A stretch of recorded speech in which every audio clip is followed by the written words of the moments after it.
Shalom, queridos, que Deus possa nos abençoar de forma rica, poderosa, sobrenatural. E hoje nós vamos falar sobre algo que eu já escutei muito e talvez o irmão também já tenha escutado. Depois que eu passei para crente, minha vida ficou bem pior, né?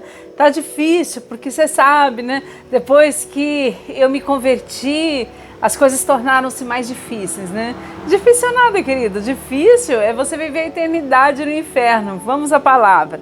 Em Tiago 1,13 diz assim: quando alguém for tentado, jamais deverá dizer, estou sendo tentado por Deus, pois Deus não pode ser tentado pelo mal e a ninguém tenta. Amém?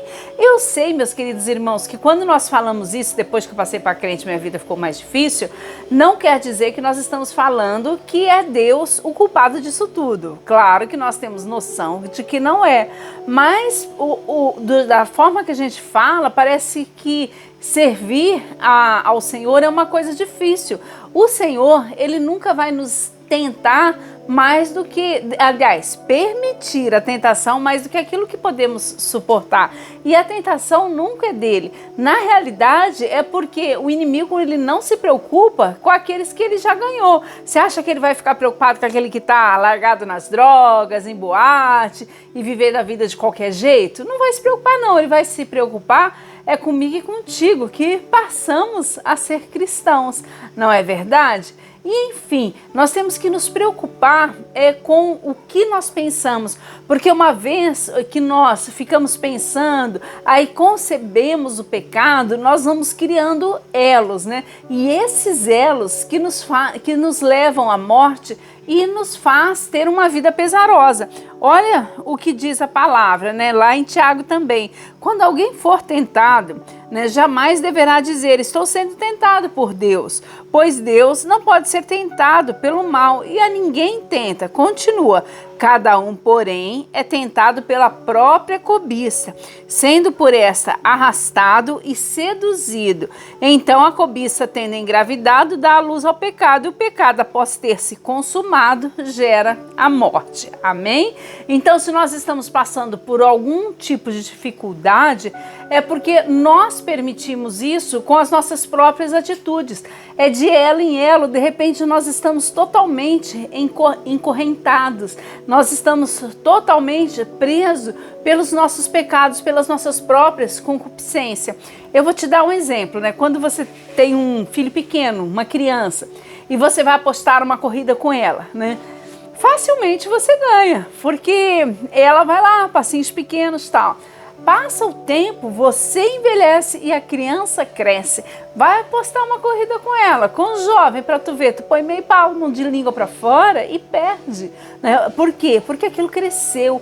E assim também é o pecado pequenininho. Você fala assim, eu dou conta de dominar, eu consigo dar a volta nele. Isso eu resolvo facilmente, né? Como se fosse uma coisa banal. Nós tratamos o pecado dessa forma, né? A gente acha que pode engodar uma criança, tal, mas essas crianças crescem. E o nosso pecado também cresce. E nós não vamos percebendo. Você já viu, quando você tem um sobrinho, alguma criança, tal, você fala, nossa, como você cresceu.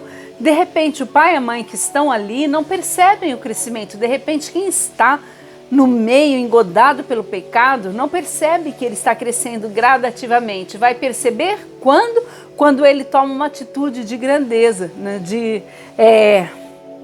De rebeldia, digamos assim, né? Porque a gente percebe que nossos filhos crescem de acordo com a rebeldia que eles apresentam. Se a nós, aí você fala assim, menino, como é que pode falar isso, né? E o pecado também ele dá as carinhas dele, né? Da forma horrorosa. Daí você fala assim, meu Deus, aquela coisa pequenininha se tornou isso. Então, Deus não é culpado das nossas transgressões. Ele sempre pôs à nossa frente bênção e maldição. E quando nós vamos colher a bênção, quando nós permitimos começar uma vida diferente e acabar de colher os frutos negativos. Aí você fala assim, nossa, mas faz tanto tempo que eu parei de fazer umas caquinhas. Pois é, mas ainda tem fruto. Tem árvore que o fruto dela acaba rapidinho, né? Tem árvore que ela dá fruto de novo e continua dando. Então tem coisas que você rapidinho após se arrepender, somem da tua vida. Agora tem consequências que você vai ter que conviver, né? Então você não pode dizer que é depois que você passou para crente. É quando você passou a fazer as coisas certas, tem um tempo para você colher frutos bons, mas vai colher. E você pode ter certeza de uma coisa: a vida com Deus é infinitamente melhor do que um dia ou um momento com o inimigo. Amém? Que Deus te abençoe de forma rica, poderosa e sobrenatural.